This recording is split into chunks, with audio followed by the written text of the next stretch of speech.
नमस्कार दोस्तों, मैं हूं प्रशांत और आप देख रहे हैं प्रतियोगिता दर्पण। आज हम बात करने जा रहे हैं क्रिमिनलाइजेशन ऑफ पॉलिटिक्स। सबसे पहले तो इस न्यूज़ की बात कर लेते हैं।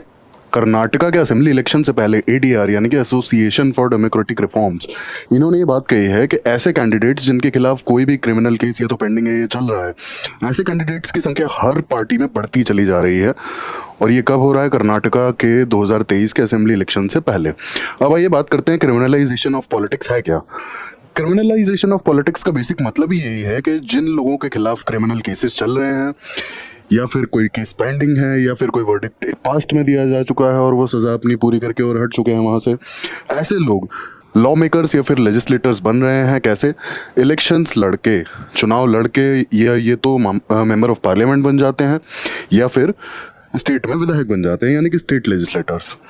तो ये मतलब होता है क्रिमिनलाइजेशन ऑफ पॉलिटिक्स का। अब अगर हम डेटा की बात करें तो एडीआर यानी कि association of democratic reforms, ADR के डेटा के तहत 2004 से ये डेटा जो है बढ़ता ही चला जा रहा है। 2004 में 24% सांसद यानी कि मेंबर ऑफ पार्लियामेंट्स ऐसे थे जिनके खिलाफ कोई भी केस पेंडिंग था, और 2019 में ये संख्या 43% हो जाती है, यानी कि 43% of member of parliaments are having any kind of criminal case pending against them. और लास्टली 2019 की अगर बात की जाए लोकसभा इलेक्शंस की, तो 159 member of parliaments are having any type of criminal case pending against them, यानी कि 159 मेंबर ऑफ पार्लियामेंट्स के खिलाफ किसी भी तरह का क्रिमिनल केस या पेंडिंग है या फिर चल रहा है। अब अगर हम रीजंस की बात करें तो ये सबसे पहले तो हो जाता है वोट बैंक का issue. Vote bank as an जो भी बहुत बाहुबली या फिर बहुत स्ट्रॉन्ग कंटेंडेंट्स हैं और कुछ ऐसे क्रिमिनल्स जिनके खिलाफ बहुत बड़े केसेस चल रहे हैं, ऐसे लोग क्या है कि डरा धमका के और किसी तरीके से मतलब अपना वोट ले लेते हैं पैसे से या फिर किसी भी तरीके से मैनिपुलेशन से। और एक बड़ा तबका होता है जो इन लोगों से डर के, यानी कि बहुत गरीब या फिर बहुत मतलब लोअर क्लास जो हमारा स्टेटा है, ऐसे लोग इन्हें डर के कारण से सपोर्ट भी कर देते हैं। इसके बाद करप्शन, जैसा कि मैंने आपको बताया कि चुनाव के इलेक्शन के रिजल्ट्स को मैनिपुलेट करना, एज इन कि आपने सुना होगा कई बार इलेक्शन कमीशन ने शराब पकड़ी या फिर पैसे पकड़े, तो ये शराब और पैसा चुनाव के टाइम पे इतनी क्वांटिटी में कैसे मिल जाता है? इसका रीज़न है करप्शन। ये जितने भी पॉलिटिशियंस हैं जो इस तरीके के काम करके, यानी कि पैसा बांट के, शराब बांट के, कपड़े बांट के या कोई किसी तरह का फ्रीबीज बांट के ये चाहते हैं कि लोग इन्हें वोट करें। तीसरी चीज़ कि वेस्टेड इंटरेस्ट। बहुत से लोग ऐसे होते हैं जिन्हें पता होता है कि अगर हम क्रिमिनल केस में अंदर चले गए तो हम कभी बाहर नहीं आ पाएंगे, या फिर हमारी लाइफ या फिर जो भी XYZ करियर और सारी चीज़ें खत्म है। तो बहुत से लोगों को पता है कि अगर हम पावर में आ गए तो कुछ लॉज एंड रेगुलेशंस ऐसे भी हैं जो इनफैक्ट अगर आप क्रिमिनल भी हैं तब भी अगर आप मेंबर ऑफ पार्लियामेंट या फिर आप MLA हैं यानी कि मेंबर ऑफ लेजिस्लेटिव असेंबली हैं, तो आपके खिलाफ किसी भी तरह का एक्शन लिया जाएगा इसकी कोई गारंटी नहीं है। लिया जाता भी है तो बहुत लंबे सालों तक चलता है, और बहुत इंटरेस्टिंग बात है कि ये इनिशिएट होने में भी बहुत लंबा टाइम लग जाता है। फिर मसल पावर, एज इन बहुत से बाहुबली, जो हमने बात की थी कि बाहुबली टाइप के जो लोग हैं जो गुंडागिरी से भी जीतना चाहते हैं, तो उन्हें लगता है कि यार अगर हम एक पावरफुल पोजीशन पर अगर आ जाते हैं, एक पावरफुल पोजीशन में मिल जाती है, तो हमारा दबदबा और बढ़ जाएगा। तो ये भी एक बहुत बड़ा रीज़न है कि क्रिमिनल्स जो हैं पॉलिटिक्स में आ जाते हैं। इसके बाद मनी पावर, एज इन बहुत आपके हाथ में काफ़ी पावर्स होती हैं, आप काफ़ी करप्शन कर सकते हैं। और एज इन पॉलिटिक्स में आपको पता ही है कि किसी भी मेंबर ऑफ पार्लियामेंट या फिर किसी भी MLA के हाथ में, फॉर एग्जांपल अगर हम MP लैड्स या फिर MLA लैड्स की हम बात करें, तो यहाँ से काफ़ी सारे फंड्स इन लोगों के हाथ में होते हैं। अब जो लोग काम करवाना चाहते हैं वो लोग तो काम करवाते हैं, लेकिन जो लोग काम नहीं करवाना चाहते हैं तो वो लोग इस तरीके की गवर्नमेंट स्कीम से अपना बस कमीशन लेने के लिए एज इन करप्शन फैलाते हैं कि हाँ भाई किसी भी तरह का काम सैंक्शन करवा दिया, अपना कमीशन ले लिया, तो हाथ में पावर्स काफ़ी रहती हैं। और लास्टली बहुत से लोग पुअर गवर्नेंस का बोली वाली जनता को झांसा दे करके और उन्हें मीठी मीठी बातें करके और आ तो जाते हैं, बट कुछ कर नहीं पाते हैं। अब इसके हम कॉन्सिक्वेंसेज अगर बात करें कि कॉन्सिक्वेंसेज क्या होते हैं इस तरीके के एक्शंस के अगर क्रिमिनलाइजेशन बढ़ता चला जाएगा, तो सबसे पहली बात तो है कि ये फ्री और फेयर प्रिंसिपल, फ्री और फेयर इलेक्शंस का जो प्रिंसिपल है इसके अगेंस्ट है। कैसे है? आप सोचिए, अगर क्रिमिनल बैकग्राउंड के पॉलिटिशियंस अगर बढ़ते चले जाएंगे और ऐसे कैंडिडेट्स कल दिन को इलेक्शन में फाइट करेंगे, तो आप समझ सकते हैं कि आपको किसी न किसी बंदे को तो वोट देना ही है। आप या तो X बंदे को वोट देंगे या Y बंदे को वोट देंगे। सपोज अगर इन दोनों का क्रिमिनल बैकग्राउंड है, तो अपार्ट फ्रॉम पार्टी पॉलिटिक्स हम बात कर रहे हैं यहाँ पे, इन दोनों का अगर क्रिमिनल बैकग्राउंड है तो आप खुद किसे वोट देना चाहेंगे आपको नहीं पता। बट अगर इनमें से किसी एक का भी क्रिमिनल बैकग्राउंड नहीं है और अगर किसी का जो करियर है या जो भी पास्ट है वो काफ़ी साफ रहा है, तो एज यूजुअल एक आम आदमी की तरह, कॉमन मैन की तरह, सपोज अगर X का करियर बहुत साफ रहा है और इसका कोई क्रिमिनल बैकग्राउंड नहीं है, तो आप इसको वोट देना प्रेफर करेंगे। बट अगर आप समझ रहे हैं कि क्रिमिनल बैकग्राउंड का कोई बंदा होगा, तो आप किस बेसिस पे जज करेंगे? डेवलपमेंट का मैनिफेस्टो तो हर पार्टी दिखाती है इलेक्शन के पहले, लेकिन आपका एक एक करियर पाथ भी तो आप देखते हैं ना वोट करने से पहले। तो ये चीज़ एक इंपॉर्टेंट है कि फ्री और फेयर इलेक्शंस के लाइक जो प्रिंसिपल है उसके अगेंस्ट हो जाता है ये। इसके बाद गुड गवर्नेंस को ये इम्पैक्ट करता है कैसे, law breakers become law makers. जैसा कि मैंने आपको बताया था कि बहुत पावरफुल पोजीशन है और किसी भी तरह का कोई लीगल प्रोसीडिंग इनिशिएट होने के लिए बहुत टाइम लगता है या तो वो पूरा नहीं हो पाता है। फॉर एग्जाम्पल चारा घोटाला में आप देख सकते हैं कि जिसको सजा हुई कितना टाइम लगा, ये केस ऑलमोस्ट 15 साल से ऊपर चला। ठीक है, तो आप समझ सकते हैं कि इतना ईजी नहीं है और बहुत लंबा समय लगता है, like it takes a lot of time इस तरीके की जो प्रोसीडिंग्स हैं, लीगल प्रोसीडिंग्स हैं उन्हें होने में। अगर बंदा या मतलब जो भी हम जिसकी बात कर रहे हैं वो मेंबर ऑफ पार्लियामेंट है या फिर मेंबर ऑफ लेजिस्लेटिव असेंबली है, तो इससे होता है क्या, गुड गवर्नेंस बहुत इफेक्ट होता है, क्योंकि ये तो खुद लॉ ब्रेकर है ना। इन्हें क्या पता गुड गवर्नेंस की डेफिनेशन क्या होती है, सिस्टम को कैसे चलाना है। ये लोग तो अपने फेवर में अपनी पावर का यूज करते हैं। इसके बाद affecting the integrity of the public servants. अब सीधी सी बात है, यहाँ पे अगर कोई भी बंदा करप्ट है और क्रिमिनल है तो उसके दिमाग में सिर्फ पावर और मनी और ये सारी चीज़ें चलती रहेंगी, लाइक करप्शन। तो यहाँ पे सर्कुलेशन ऑफ ब्लैक मनी कई बार बढ़ जाता है, ऐसा देखने को मिला है। फिर वोट्स में एज इन जो मैंने आपको बताया था फ्रीबीज और पैसा और शराब, इस तरीके की चीज़ें बहुत ज़्यादा मतलब आपको इलेक्शंस के पहले देखने को मिलेंगी। इसके बाद एक और इम्प्लीकेशन इसका क्या होगा, abuse of power. As in कोई भी क्रिमिनल बैकग्राउंड का बंदा अगर बहुत पावरफुल पोजीशन पे पहुंचता है, एमएलए और एमपी बन जाता है, तो आप समझ सकते हैं कि वो उसे पावर चलाना, अपनी पावर का एक सोफिस्टिकेटेड यूज करना, सही डायरेक्शन में यूज करना, ऐसा पॉसिबल नहीं होता है। बिकॉज अगर कोई क्रिमिनल बैकग्राउंड से है तो उसका एथिकल या फिर मोरल जो मेंटालिटी होगा, जो माइंडसेट होगा, वो बहुत ज़्यादा अच्छा नहीं होगा। तो ऑब्वियसली जो पावर को अच्छे कॉज के लिए यूज़ करना चाहिए वो अच्छे कॉज के लिए यूज़ ना होते हुए उसे अब्यूज़ किया जाएगा। Lastly causes of social disharmony. As in अगर आप किसी को इलेक्शन में जीतने के लिए या फिर इलेक्शन रिजल्ट्स को मैनिपुलेट करने के लिए अगर आप सपोज पैसा देते हैं या फिर शराब देते हैं या फिर किसी भी तरह का फ्रीबीज बांटते हैं, तो आप समझ सकते हैं कि बहुत एक कल्ट डेवलप हो जाता है, बहुत सी लाइक अंधी फैन फॉलोइंग डेवलप हो जाती है कई लोगों की।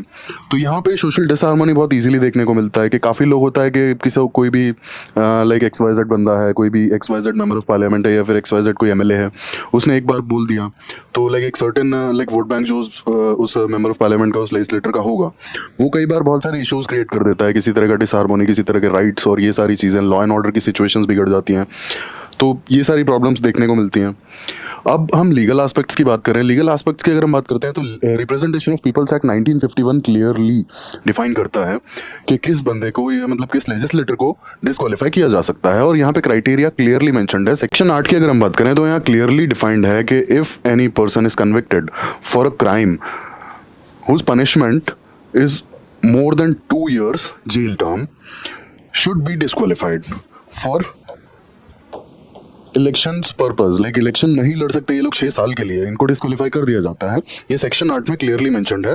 लेकिन अगर किसी भी तरह का क्रिमिनल केस पेंडिंग है तो ये एक्ट जो है 1951 act, it doesn't ban those people जिनके अगेंस्ट में किसी भी तरह का क्रिमिनल केस पेंडिंग है, उन्हें इजाज़त है, they are allowed to participate in election.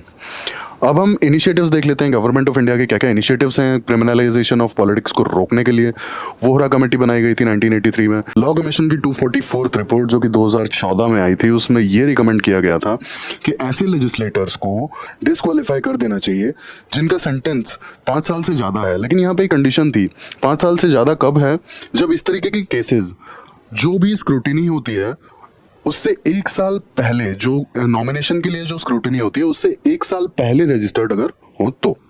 इसके बाद 2017 में गवर्नमेंट ने fast track courts specially MLAs और एमपीज के लिए बनाने की एक स्कीम लाई थी। अब हम बात करते हैं सुप्रीम कोर्ट के जजमेंट्स की। सबसे पहला केस आता है ADR versus union of India. यहाँ पे सुप्रीम कोर्ट ने क्लियरली ये कहा था कि जो भी कैंडिडेट्स इलेक्शन में कंटेस्ट कर रहे हैं उन्हें अपना क्रिमिनल और फाइनेंशियल रिकॉर्ड क्लियरली बताना होगा। रमेश दलाल वर्सेस यूनियन ऑफ इंडिया में ये कहा गया था सुप्रीम कोर्ट के द्वारा कि कोई भी सिटिंग एमपी है उसे डिस्क्वालीफाई कर दिया जाएगा अगर उन्हें किसी भी तरह की सजा होती है जो कि 2 साल या उससे ज़्यादा है तो। और अगर वो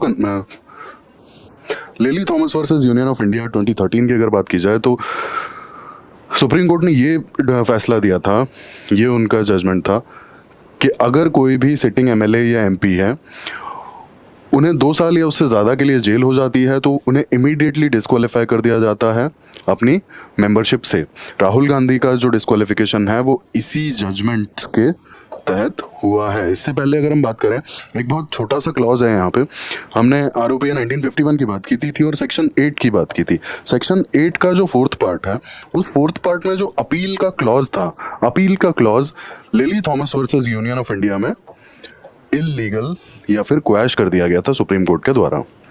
ठीक है, तो इसलिए राहुल गांधी का जो वायनाड का मेंबरशिप था, मेंबर ऑफ पार्लियामेंट है राहुल गांधी वायनाड से, तो उनका जो मेंबरशिप था वो इमीडिएटली उन्हें डिस्क्वालीफाई कर दिया गया था member of parliament, as a like member of parliament, because उनके पास अपील का जो ऑप्शन था सेक्शन 8(4) में, वो अब नहीं है। Lily Thomas versus union of India के बाद से, इस केस के बाद से, अब member of parliament can not appeal against it in any higher court. अगर उन्हें 2 साल या उससे ज़्यादा की सज़ा हो जाती है तो they can be disqualified immediately. इसके बाद PIL foundation versus union of India में एक चीज़ और कही गई थी कि जितनी भी पॉलिटिकल पार्टीज़ हैं उन्हें अपने कैंडिडेट्स के क्रिमिनल रिकॉर्ड्स को पब्लिश करना होगा, फिर वो उनके सोशल मीडिया हैंडल्स हों, वेबसाइट्स हों या न्यूज़पेपर्स हों, इन सारी जगह पे। अब हम वे फॉरवर्ड की अगर बात करें तो इलेक्शन कमीशन ऑफ इंडिया को बहुत सारी एक्स्ट्रा पावर्स या फिर एडिशनल पावर्स यहाँ पे देनी होंगी। जैसे कि इलेक्शन कमीशन अगर चाहे तो डिस्क्वालीफाई कर सकता है ऐसे कैंडिडेट्स को जिनके खिलाफ बहुत ज़्यादा क्रिमिनल केसेस हैं, या फिर इस तरीके से लाइक एक सब्जेक्टिव होगा हालांकि ये, लेकिन फिर भी सर्टेन लिमिट तक पावर दी जा सकती हैं। जिनके खिलाफ बहुत हीनस क्राइम के केसेस पेंडिंग है या फिर उन्हें वर्डिक्ट आ चुकी है, तो ऐसे कैंडिडेट्स को डिस्क्वालीफाई किया जा सकता है। इसके बाद voters duty, voters should be made aware, ये वोटर्स की ड्यूटी है कि किसी भी क्रिमिनल बैकग्राउंड के बंदे को वोट ना करें, ये उनकी ड्यूटी है और उन्हें अवेयर भी होना चाहिए। और ये अवेयर करने का काम public, government as well as election commission of India सभी लोग कर सकते हैं। इसके बाद जुडिशियल प्रोसेसेस, जैसे कि हमने फास्ट ट्रैक कोर्ट्स की बात की थी, तो कई बार क्या होता है कि फास्ट ट्रैक कोर्ट्स को डिस्ट्रिक्ट कोर्ट में या फिर हाई कोर्ट्स में ही बना दिया जाता है, तो इससे उल्टा हो जाता है कि डिस्ट्रिक्ट कोर्ट्स और हाई कोर्ट्स जो है उनका वर्क प्रेशर बढ़ जाता है। तो ये जो जुडिशियल प्रोसेसेस हैं या ये जो फास्ट ट्रैक्स हैं, इन फास्ट ट्रैक कोर्ट्स हैं, इनके लिए अलग से रिक्रूटमेंट होनी चाहिए ना, अपना एक अलग बिल्डिंग कंपाउंड देना चाहिए और इन्हें प्रॉपर एडमिनिस्ट्रेशन या फिर कहना चाहिए कि सपोर्ट, जो भी अपना ऑफिस सपोर्ट है वो सब कुछ मिलना चाहिए, तभी ये लोग अपने जो काम है वो ठीक से कर पाएंगे। ऐसा ना होना कि आपने फास्ट ट्रैक कोर्ट्स तो बना दिए लेकिन उल्टा हाई कोर्ट और डिस्ट्रिक्ट कोर्ट्स का आपने बर्डन बढ़ा दिया।